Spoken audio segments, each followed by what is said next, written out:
అందరికీ నమస్కారం అండి. జగద్గురు శ్రీకృష్ణ ఛానల్‌కి స్వాగతం. ఈరోజు బుధవారం అయ్యప్ప స్వామికి ఎంతో విశేషమైనటువంటి ఒక ప్రీతికరమైన రోజు. ఈరోజు అయ్యప్ప స్వామి యొక్క జీవిత చరిత్ర గురించి తెలుసుకుందాం. ఈరోజు మనం ధర్మశాస్త్ర మహాశాస్త్రమైన అయ్యప్ప స్వామి యొక్క జీవిత చరిత్ర గురించి తెలుసుకుందాం. ఆయన పుట్టుక ఒక దుష్ట శక్తిని అంతం చేయటానికి, శిష్టరక్షణ, ధర్మస్థాపన కోసం జన్మించాడు. అయ్యప్ప స్వామికు ఇంకొక నామం ఉంది. అదే హరహరసుతుడు అనగా పంచాక్షరి నామము గల హరుడు అనగా శివుడు మరియు అష్టాక్షరి నామము గల హరి అనగా మహావిష్ణువు. వీళ్ళ ఇద్దరి అంశతో జన్మించాడు. అనగా అయ్య అంటే మహావిష్ణువు, అప్ప అంటే శివుడు. ఈ రెండు పదాల కలయికతో మనం అయ్యప్ప అని పిలుస్తాము. శ్రీ అయ్యప్ప స్వామి వారి జన్మ వృత్తాంతము క్లుప్తంగా తెలుసుకుందాం. పూర్వం అమృతం కోసం దేవతలు రాక్షసులు కలిసి క్షీరసాగరమును మందర పర్వతమును కవ్వముగా చేసి వాసుకి అను సర్పమును తాడుగా చేసి మదించు సమయమున ముందుగా ఉద్భవించిన హాలాహలమును గాంచి భయభ్రాంతులైన అందరూ పరుగులు తీస్తుండగా అది చూసిన పరమేశ్వరుడు హాలాహలమును మృంగి ఆ వేడిని తట్టుకోలేక తన కంఠమునందు బంధించి గరళకంఠుడై ఉండాడు.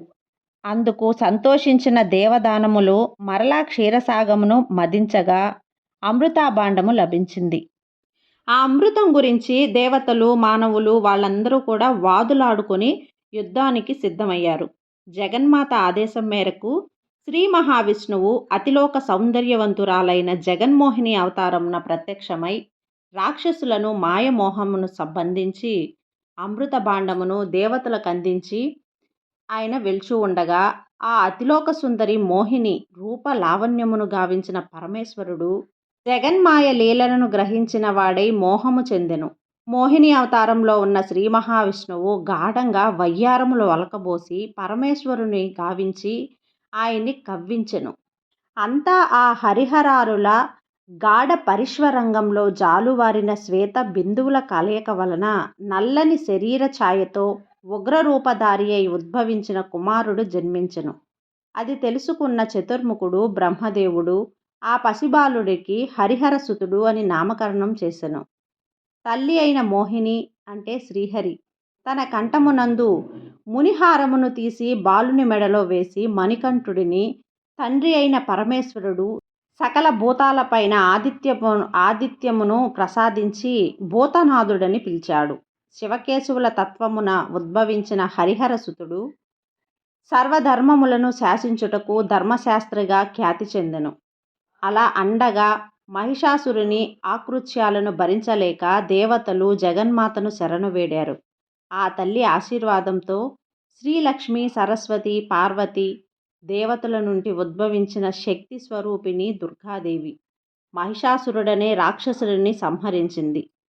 తన సోదరుని మరణవార్త విని భరించలేని మహిషి ప్రతీకారము తీర్చుకొనుటకై ముల్లోకములను అల్లకల్లోలము చేయుటకు నిశ్చయించుకొని తనకు మరణము లేని వరము పొందుటకు బ్రహ్మదేవుణ్ణి గురించి ఘోరమైన తపస్సు చేసెను. మహిషి తపస్సుకు మెచ్చిన బ్రహ్మ ప్రత్యక్షమై నీ కోరికను తెలియజేయమనగా మహిషి తనకు చావులేని వరమును ప్రసాదించమనెను.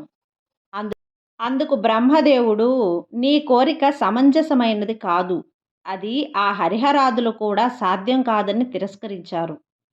అందుకు మహిషి చింతించకుండా ఆ హరిహరాలకు కూడా సాధ్యము కాదని మీరే తిరస్కరించేస్తున్నారు అనగా ఆ మహిషి చింతించకుండా ఆ హరిహరాలకు కూడా సాధ్యపడదని మీరే సెలవిస్తున్నారు కాబట్టి వారి ఇద్దరికీ జన్మించిన మానవుడు మాత్రం భూలోకమున నాపై జయించినట్లుగా వరమడిగెను. అందుకు సమ్మతించిన బ్రహ్మదేవుడు సరేనని వరమిచ్చెను. అంతా ఆ మహిషి హరిహరాల సంగములతో బాలుడు జన్మించెను. భూలోకమునందు ఎలా జన్మించును? అది ఎలా సాధ్యమగును? ఆయనను ఇద్దరు పురుషులకు ఈ శిశువు ఎలా పుడతాడు? అయినా నేను ఈ లోకములను వదిలి నేనెలా భూలోకములకు వెళ్లేందుకు? అజ్ఞానముతో మహిషి ముల్లోకములను అల్లకల్లోలము చేయసాగింది. మహిషి పెట్టే బాధలు భరించలేని దేవతలు దేవేంద్రునితో కలిసి పరమశివుని వద్దకు వెళ్ళి వారి బాధలను చెప్పుకున్నారు. వారి మొర ఆలకించిన పరమేశ్వరుడు భూలోకమున జన్మించమని భూతనాథునికి ఆజ్ఞాపించెను. తండ్రి మాటలను శిరోద్ధారముగా భావించిన భూతనాథుడు సమ్మతించెను. ఇంతలో మహిషి ఆగడాలను అరికట్టేందుకు మన్మధుని ప్రయోగించి మన్మథ బాణాలను వదిలి మహిషిని మోహపరవశము చేశాడు. అలానే దత్తాత్రేయుడు కూడా మగ మహిషముగా మారి కామవాంఛలకు లోబడ్డ మహిషిని లోబరిచి భూలోకమునందున్న అలుదారి నది తీరమును తీసుకువెళ్ళి కామకేలి విలాసములో మైమరిపించుచుండును. కేరళ దేశమునందు పందల రాజ్యమున పరిపాలించు రాజశేఖర పాండ్యుడనే రాజు ఉండేవాడు. అతడు పరమ శివభక్తుడు. ఆయన భార్య సాధ్వీమణి కూడా శ్రీ మహావిష్ణువు భక్తురాలు. అయినా వారికి చాలా కాలం వరకు సంతానము కలగలేదు. అందుకోసం ఆ దంపతులు నిరాశ చెందకుండా ఎన్నో నోములు, వ్రతములు, పూజలు జరిపించినా సంతానము కలగలేదని బాధపడక భగవంతుని పూజలు మాత్రం మానలేదు. ఒకనాడు రాజశేఖర పాండ్యుడు పంబా నది తీర అడవి ప్రాంతంలోని క్రూర మృగముల బాధ పడలేక తన పరివారమును వెంటబెట్టుకుని వేటకు వెళ్ళాడు. అంతలో పంబా నది తీరమున సర్పము నీడన పవలించి ఉన్న ఏడుస్తున్న బాలుణ్ణి తాను చెంత చేసుకొని అబ్బురపడి ఆనందముగా బాలుణ్ణి ఎత్తుకొని ఈయన ఈ భగవంతుని వరప్రసాదముగా భావించి ఆ బాలుణ్ణి తీసుకొని మహారాణికి అప్పగించాడు. ఆమె మహా ఆనందముగా ఆ బాలుణ్ణి ఎత్తుకొని అక్కున చేర్చుకొని ఆనంద పరవశురాలైంది. ఆ బాలునిని కంఠమున మునిహారము దివ్యకాంతులు వెదజల్లుతున్న ఆ బాలుని మణికంఠుణ్ణి నామకరణము చేసి ఆ దంపతులు అల్లారు ముద్దుగా పెంచుకున్నారు. ఆ మణికంఠుడు అడుగుపెట్టిన మహత్యమో ఏమో కానీ మొత్తానికి పందల రాజ్యము సుభిక్షంగా నుండెను. అంతేగాకుండా పందల రాణి కూడా గర్భము దాల్చి ఒక కుమారుణ్ణి ప్రసవించెను. వారి ఆనందములకు అవధులు లేకుండా ఉండెను. మణికంఠునికి 5వ ఏట రాగానే అక్షరాభ్యాసము గావించి విద్యాభ్యాసమునకు గురుకుల ఆశ్రమమునకు పంపించారు. అక్కడ మణికంఠుడు అనతి కాలంలోనే సకల విద్యలు అభ్యసించి సకల శాస్త్ర పారంగతుడై గురుదక్షిణగా గురుపుత్రునికి మాటను మరియు దృష్టిని ప్రసాదించెను. ఇంతలో ప్రజలను భయభ్రాంతులు చేస్తున్న వారను అను బందిపోటు దొంగను ఎదుర్కొని అతనిని మణికంఠుడు ఓడించి తన భక్తునిగా మార్చి స్నేహితునిగా చేసుకొనెను. మణికంఠుడు దినదిన ప్రవర్ధమానమై దివ్య కాంతులు వెదజల్లుతున్న మణికంఠుణ్ణి చూసి ఓర్వలేని మహామంత్రి సింహాసమును తనే అధిష్ఠించునేమో అనుకొని ఎలాగైనా తనని తప్పించాలని అనేక పన్నాగాలు పన్నెను. ఇంతలో మహామంత్రి మహారాణి వద్దకు పోయి తమ సొంత కుమారుడు ఉండగా ఎక్కడో దొరికిన ఆ అనామకుడికి సింహాసనము అధిష్ఠించి యువరాజుగా పాలించే అర్హత లేదు. ఈ ఒక్క నెపముతో రాణిగారికి దుర్బోధ చేసి మహారాణి ఆజ్ఞతో మణికంఠుడికి అనేక కష్టాలు పెట్టాడు. కేరళ రాజ్య మాంత్రికులచే మహామంత్రి అనే ప్రయోగములను జయించగా పరమేశ్వరుడు అడ్డుకొని మణికంఠుణ్ణి కాపాడేవాడు. అంతటితో చాలక మహామంత్రి విష ఆహారము కూడా పెట్టించాడు. దానిని శ్రీహరి పంపిన గరుత్మంతుడు విషాన్ని తిని అమృతమును చిలికించి కాపాడి వెళ్ళాడు. మణికంఠుణ్ణి వదిలించుకోవడానికి ఏ కుతంత్రములు ఫలించటలేదని నిరాశ నిస్పృహులకు లోనైన చివరి ప్రయత్నంగా మహారాణికి శిరోవేదన మొదలైంది అని నాటకమాడి పరీక్షించుటకు వచ్చిన రాజవైద్యులు ప్రలోభాలకు లోనైన వారై మహామంత్రి మాటలు విని అప్పుడే ప్రసవించిన పులిపాలు తెచ్చి వ్యాధి నయమగును అని సెలవిచ్చారు. ప్రసవించిన పులి ఎదుట నిలబడగల వారెవ్వరని మహారాజు చిత్రకాంతుడైనాడు. పులిపాలు తెచ్చి పెంచిన తల్లిదండ్రుల రుణమును తీర్చుకొనుటకై మణికంఠుడు అనుజ్ఞ అడగగా మహారాజు కృంగిపోయాడు. పట్టువదలని మణికంఠుడు మరీ మరీ బ్రతిమాలి అడగగా మహారాజు అనుజ్ఞ ఇవ్వగా తప్పలేదు.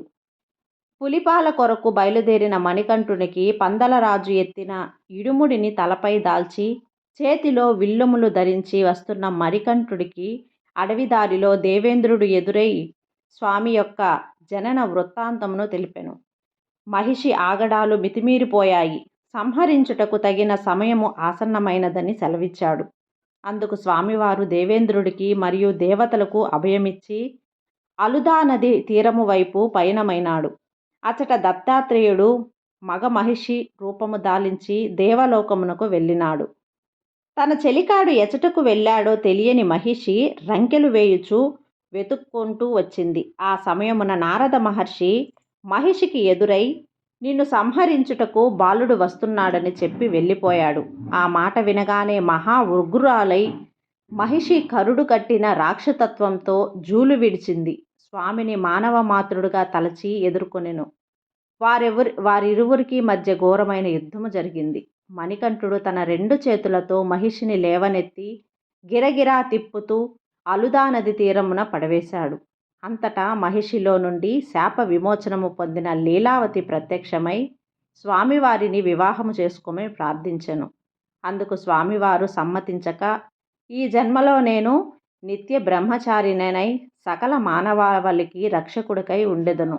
కాబట్టి నిన్ను నేను వివాహము చేసుకోలేను అని మణికంఠుడు చెప్పగా, అప్పుడు లీలావతి స్వామి వద్దకు పోయి, మీకోసమై పరితపించిన నా సంగతి ఏంటి స్వామి అని అడుగగా, మణికంఠుడు ఆమె వద్దకు పోయి, దేవి, నీవు కూడా నా పక్కనే మాలిగా పురోత్తముగా వెలుగొంది నాతో పాటు నీవు కూడా పూజలను అందుకొని నా దీక్షభూని వచ్చిన స్వాములను బాధించక కాపాడి ఉండమని సెలవిచ్చాడు.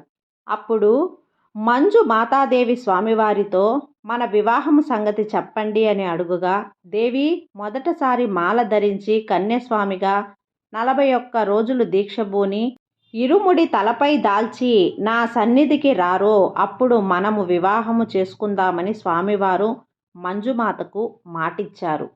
మహిషి సంహారము జరిగినందుకు ఆనందంతో దేవతలు ఉండగా దేవేంద్రుడు స్వామివారి వద్దకు వెళ్ళి, స్వామి, మీరు మీ తల్లిగారికి కావలసిన పులిపాల కొరకు వచ్చిన సంగతి మరిచారు అని గుర్తు చేసి ఇంద్రుడే పులిగా మారి స్వామివారిని తనపై కూర్చుండబెట్టుకొని దేవతలందరూ పులి పిల్లలుగా మారి వెంటరాగా స్వామివారు పందల రాజ్యం చేరుతారు. అంతా ప్రజలు అందరూ భయభ్రాంతులై ఉండగా పందలరాజు ఎదురు వచ్చి ఆనందంతో మణికంఠుణ్ణి కౌగిలించుకొని, నాయనా మణికంఠ, నీవు సామాన్యుడివి కాదు, దైవాంశ సంభూతుడివి. మా తప్పులు మన్నించి మహారాణి మహామంత్రితో కలిసి చేసిన కుతంత్రములన్నింటినీ మన్నించి రాజ్య భారమును స్వీకరించమని ప్రార్థించాడు. మణికంఠుడు అంగీకరింపక, నాకు అవసరము లేదు, నేను రాజ్యభారము తమ్ముడు రాజరాజు నుండికి ఇవ్వండి, ఆ అవతారము పరిసమాప్తం అవుతుంది, మీ అనుమతి కొరకు వచ్చినాను. మహారాజు మహారాణి మరియు ప్రజలంతా శోక సముద్రంలో మునిగిపోయారు. అంతటా పందలరాజు, అయ్యా, నీ పట్టాభిషేకం కోసం చేసిన ఆభరణములైనా స్వీకరించమనగా మహారాణి, అప్పా, మా తప్పులు మన్నించి మా వద్దనే ఉండమని ఆర్థించింది. వారి ఆవేదనను గమనించిన మణికంఠుడు వారి అభీష్టము మన్నించి, తల్లిదండ్రులైన మీరు చాలా చక్కగా నన్ను ఆదరించి అయ్యా, అప్ప అని పిలిచి కన్న కొడుకుగా చూసుకున్నందుకు అయ్యప్పగా అందరితో పిలుచుకుంటా. నేను ఒక బాణము సంధిస్తాను, అది ఏ స్థలములో లభిస్తుందో ఆ చోట నా కొరకు ఆలయమును నిర్మించండి. ఆ ఆలయమునకు ముందు 18 మెట్లు 18 సిద్ధులకు సంకేతముగా మెట్లతో నిర్మించినచో ప్రతి మకర సంక్రాంతి పర్వదినాన మకర నక్షత్ర జ్యోతి రూపంలో మీతో పాటు నా భక్తులకు దర్శనమిస్తాను.